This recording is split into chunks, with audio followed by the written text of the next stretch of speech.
Han, you don't have money, Han. Can I do it? You have to try this, Budbud, ha? Nagluluto si Tami dito guys ng pasta pasol at ating iritahin. Tulungan ko lang siya kasi mairita man yun kapag tulungan ko. Pasta pasol. Okay, okay. What do you need here? Huh?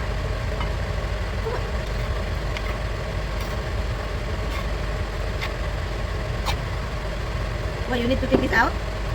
Why? Like liquid and vegetables. Make the vegetables soft. It's gonna be soft if you cook it anyway. You cannot explain because you don't even know what you're doing.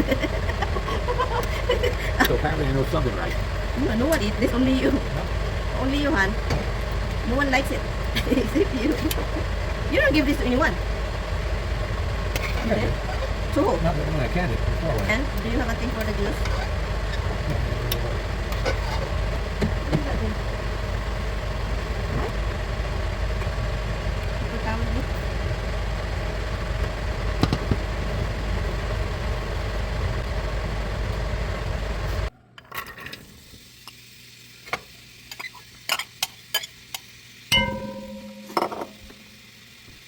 Chinese cooking style. So what do you want for dinner? I don't know. I don't want pasta pasol. You gotta think. I don't want it. I know. You don't want it. What do you want to do? Be careful lang.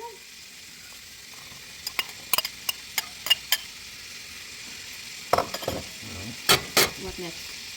Too many in here. Too many vegetables lang. And then pasta. That's fine, right? Because this is gonna be mush. Han, it's So gonna it's supposed to mush. be. So you're eating mush like a child? Just like it.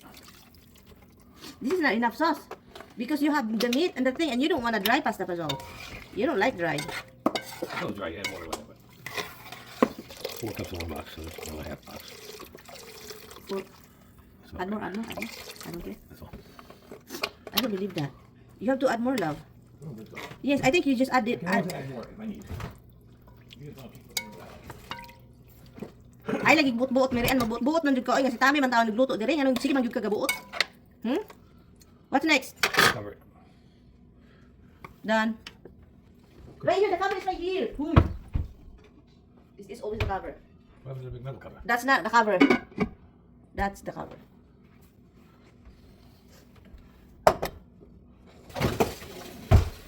My husband is not done yet, guys, sa pag kasi look. You need to add sauce because if it's no sauce, not good.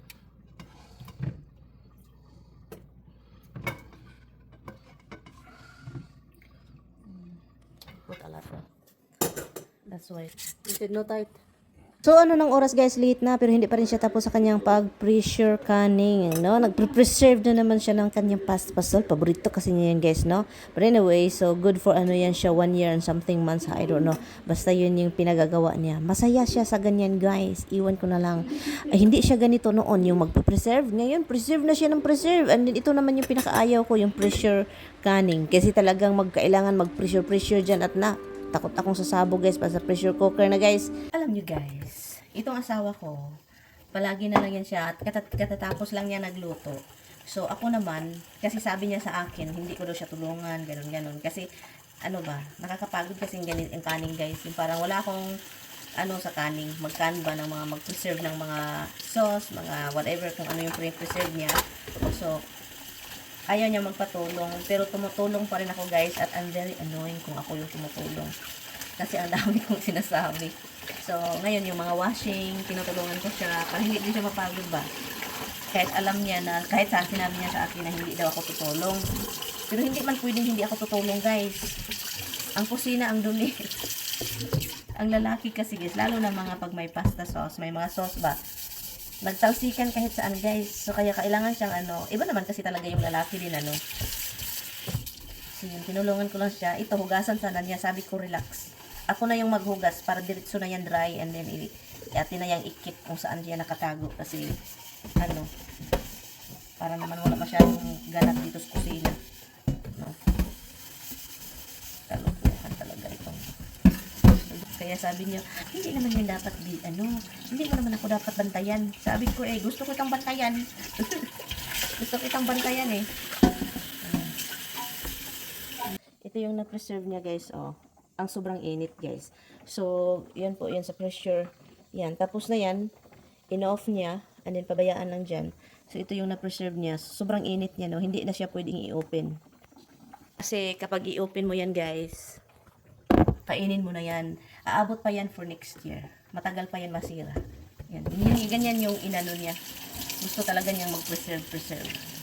So, gawa po tayo ng suman guys. So, meron po ako ditong mga dahon ng saging. Dahon ng saging. Ano ko?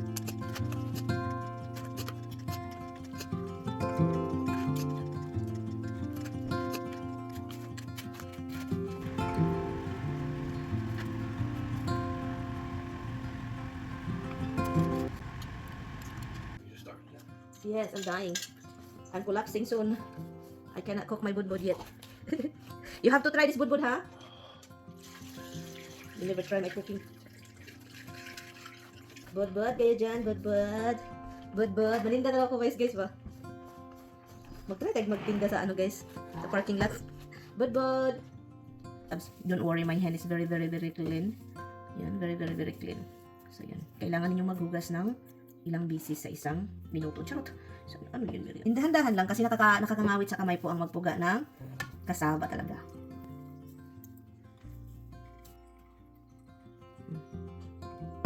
I think konti lang yung ilagay ko this time. Tapos na siya, no? And ang gagawin natin, at ito yung na-squeeze natin, oh. Hiwa-hiwalay. So, yun siya. Hiwa-hiwalay natin. So, pagkatapos nito, bago natin ito lagyan ng coconut at saka sugar, gagawa muna tayo dito ng palaman. So, ang ginawa ko is isang can ng sugar. Isang can ng coconut milk at saka nilagyan ko ng sugar. Yung sugar guys, depende na yan sa iyo. Pwede nyo siyang tikman-tikman, wala po yung measurement. At pagkatapos dito, nilagyan ko siya ng kasaba. Yung pagkatapos na lahat-lahat no, malinis yung kasaba, wala ng tubig. So yun. At saka tansya-tansya na lang siya guys. Tikman nyo siya guys kung gaano katamis yung gusto ninyo. Huwag ninyong itulon, iluwa ninyo guys, magtikim lang naman siya konti, no. So yun, depende na yan sa inyo kung gaano katamis yung gusto niyo, pero ako konti lang talaga yung gusto ko. Ayaw ko na sobrang tamis, unlike the last time na gumawa ako para akong naliligo ng sugar. So ito na yun siya guys, matagal mo siyang niluluto at ito na yung consistency. Yun na yun siya.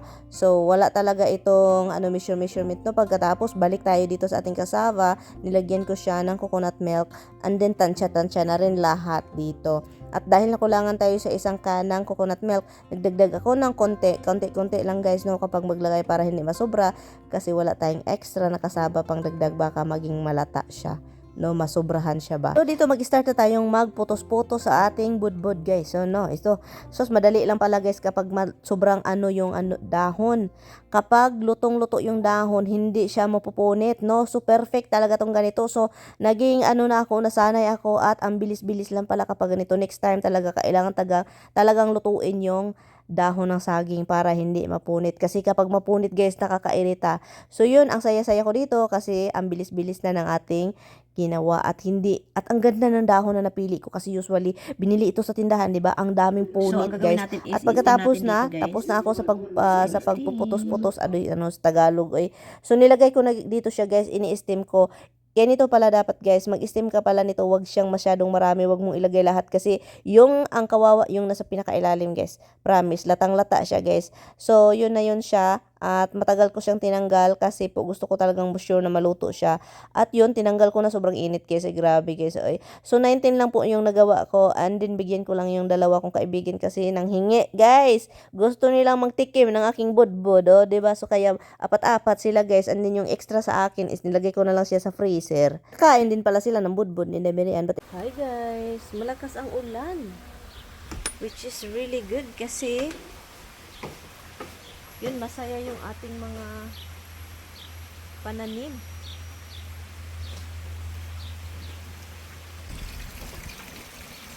Maganda talaga kapag umulan kasi yung grass natin nag-yellow ba, no? And also kailangan ko yung i-trim na naman yung kahoy na yan. So kailangan ko yung putulin.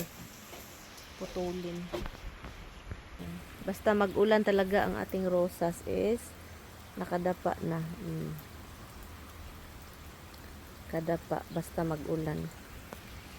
So yun. Nagluto ako ng budbud guys. So Ang saya-saya kasi meron tayong nalutong budbud. Kailangan ko pang bumili pala sa ano. Kailangan kong bumalik sa Market Fresh sa Spanish store. Bibili na naman ako ng cassava. Kasi gusto kong maggawa ng marami, i-freezer, and then i-vacuum seal, and then ibinta. Gusto kong magbinta, guys. Gusto kong magbinta ng budbud. Pero ang gagawin ko is, lutuin ko siya, and then ilagay sa freezer, individually yung i-freeze siya para matigas na, para paglagay natin sa vacuum seal, kasi mag-vacuum seal siya, di ba, vacuum. So, pagkatapos yan, hindi siya mapisa.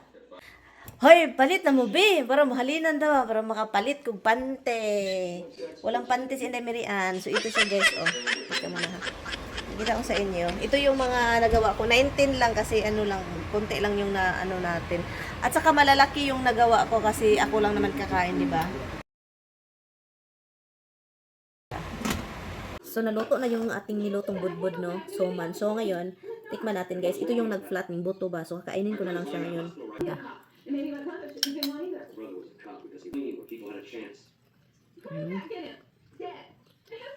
Masarap siya.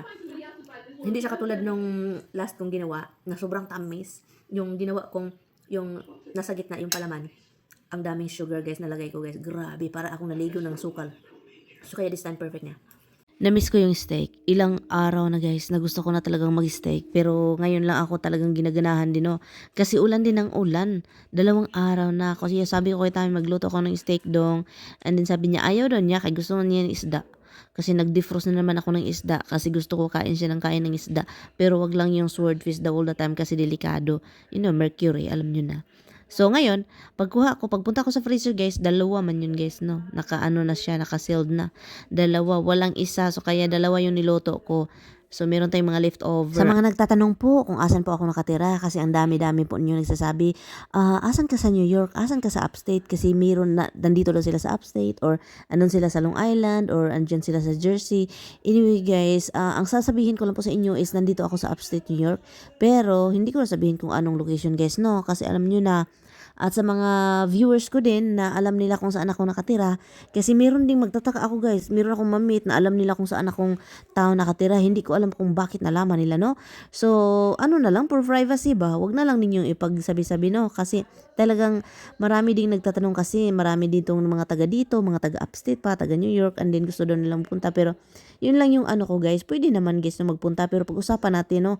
Huwag lang yung mga ganyan-ganyan, ano na magtanong kung asan kasi gusto niyo malaman, gusto niyo magpunta. Pero yun lang yung sabihin ko, no? Kain lang tayo ng steak, guys. Delikado manggod na, guys. O ka nang magbigay-bigay ng address ba? No, magbigay ka ng address, ganon. And then, magpunta kayo. Delikado man yan, guys. Baka maano kayo, guys. Maalam nyo na. Mukalitra mo dirigto nga. Unya, akong ba na makurat. Unya, maunsa mo. Kami pa, may sala. Hindi naman ako nagpa-feeling sikat, guys, no? Pero mayroon talaga mga nagtatanong din, nagme-message. At saka yun, meron akong mamit na sabi nila, uy, doon ka nakatira, no? So, masyak na lang ako. Pati yung asawa ko magsasabi na, ay, bakit nalaman nila kung asan tayo nakatira? Ganyan yan. Si Tami magtataka. Baka nagtatanong yan sa akin, guys, sa grocery store. Sabi niya sa akin na, pinagsabi mo ba yung ano natin, na location natin? Sabi ko, hindi naman. Hindi ko alam kung bakit nalalaman nila, guys. Guys, ito yung pinakaayaw ko talaga, guys. Kining mag-park tayo sa handicap na area. And then, sinabihan tayo ng asawa natin na mag-park tayo dito. Kasi sabi pa niya, ay, mag-ano ka doon ka mag-park. Dito daw kasi malapit sa tindahan. Sabi ko, park tayo na this. Sabi niya, hindi ka naman aalis dito, ka naman lang sa sasakyan. So, diyan ka na lang. Sabi ko, sige, ay bahala na si Batman. So, yun siya. So, kung paalisin ako, sabihin ko na yung aking pasahero, guys, akong pasahero na kuan, nabali ag tuhod. Hinduto ang color, oy.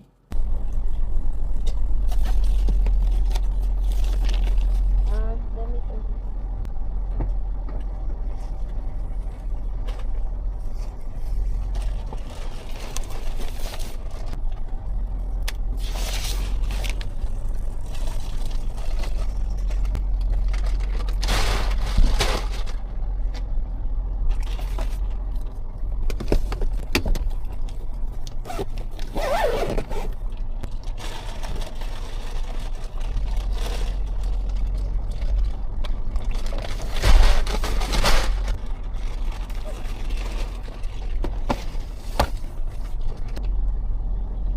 Oh, right here, Han.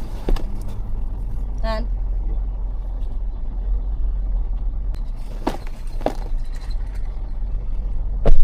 So, andito na sa kano.